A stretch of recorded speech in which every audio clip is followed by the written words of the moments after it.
on-chain. What you're doing here is just bringing one thing to another. It doesn't change anything.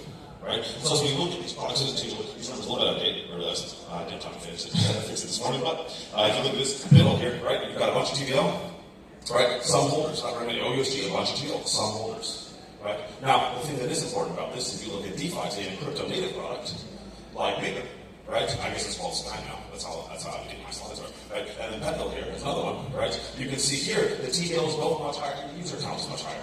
This is what real adoption looks like, right? This is what real usage looks like. Right? And so this is what we need to do. We need to think about this not as on-chain TradFi, right? But a new thing that takes the best of on-chain, takes the best of the TradFi, takes the best of crypto, and combines into something that new. Right? That's what we want here, right? And we need to focus on the attributes that are important for crypto, right?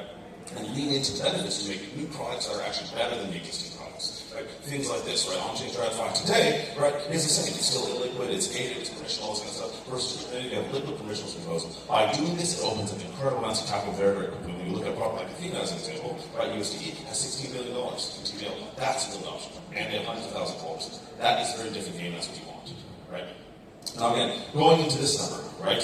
Now how do you actually do this? By focusing on on-chain TradFi, by focusing on a crypto native version of RWAs, right? You get to this. This is sorting the different chains out there today, right? By number of holders, the number that actually matters, right? If you look at this, of course, Plume's at the top here, with over half of the market in its entirety on Plume. So over 50% of the entire market is in one place. We have more users for RWAs than every single chain on this table combined, right? So we've only been on for 2 months.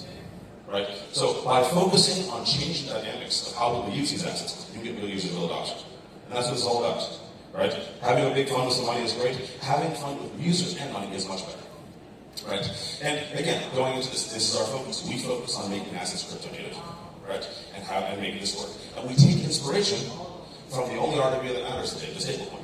Right? Every RWA today is nominal and small in comparison, right? And the reason why this is called RWAs go to zero is because when we talk about stablecoins as an example, we just call them stablecoins. We don't call them RWAs, right? Because the name is a descriptive name. It tells you what this is. An RWA today is a basket of anything. It can be Pokemon cards, it can be watches, it can be wine, it can be stocks, it can be equities, it can be bonds. It doesn't make any sense. There's no world and no category ever where you put all those things together.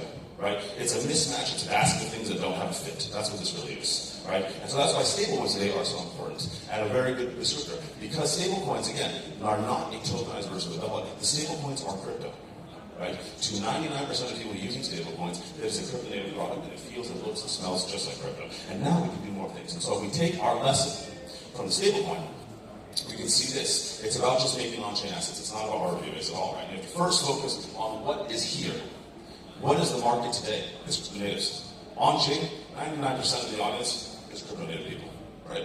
There are other people coming on, but as you get adoption usage, then you can expand and bring on the rest of the world, right? Just like the stablecoin did. Stablecoin has been around for 10 years and was focused on crypto natives first, right? And then it became a thing we can do cross-border payments, we can do all kinds of stuff, right? So that's the idea, and that's how we get real adoption here. I think it's an inverse way of looking at it, so that's what I want to talk about today. So going back to it, how does that manifest in Plume?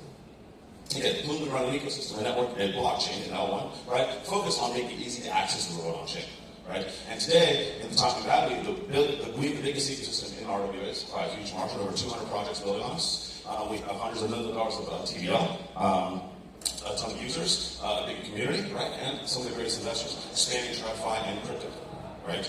We've done this all by taking one thing. We combine many elements and put them into one. We have a tokenization engine. We have our customized chain. We have a liquidity provider, a huge network of liquidity providers. We have a huge community, right? And the largest ecosystem as well. By putting all these things into one place, we make it easy to do things today. If you're an asset issuer, you're an institution, you're thinking about deploying stuff on chain, you have to think about managing 50 different chains of relationships. Even just managing the private keys for all that is ridiculous. Right? So what we do is make that very easy by combining everything into one. So if you come to Plume, all you do is this. You can tokenize it, you can capitalize it through our network, then you can actually get distribution. That's what matters.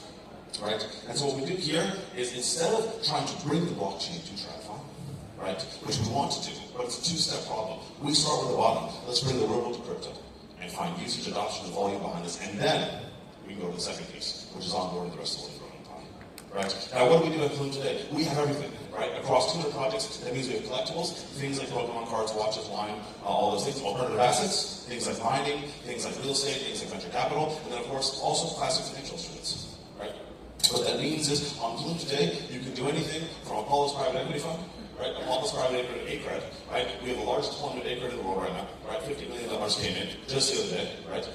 And so not only do you have the highest quality financial instruments, and a highest quality asset that's from one of the biggest asset managers in the world is a $700 billion asset manager, right? You can also buy Durians, right? So if you're interested in Durians and Durian farms, you can also invest in these. So that's the idea. It's a mix of everything. It is a marketplace where you can interact and deal with anything and everything in the world through a couple clicks of a button. That's what this is, and that's what we're doing here, right? And so again, what you do on Plume today is what you do in the real world, and what people are doing, right? You hear earn, you hear trade, you hear speculate. That's what we're doing away. We make it easy with anything and everything in the world, and we focus on doing this by having built the #1 community in the world for our communities. Right? We have an insane community. If you go on Twitter and search for it, you see people doing this, right? You can see someone here got a tattoo of our logo. Unfortunately, that's our old logo, and I changed it not too long after. But thankfully, they got a second tattoo with our new logo on it, right? So that's the power of our community, the strength. That's why when people deploy assets on Plume, they get really used to it. And that's why people want to deploy Plume, right? That's why we have folks like Apollo, right? Again, the largest asset manager out there, and one of the best funds in the world.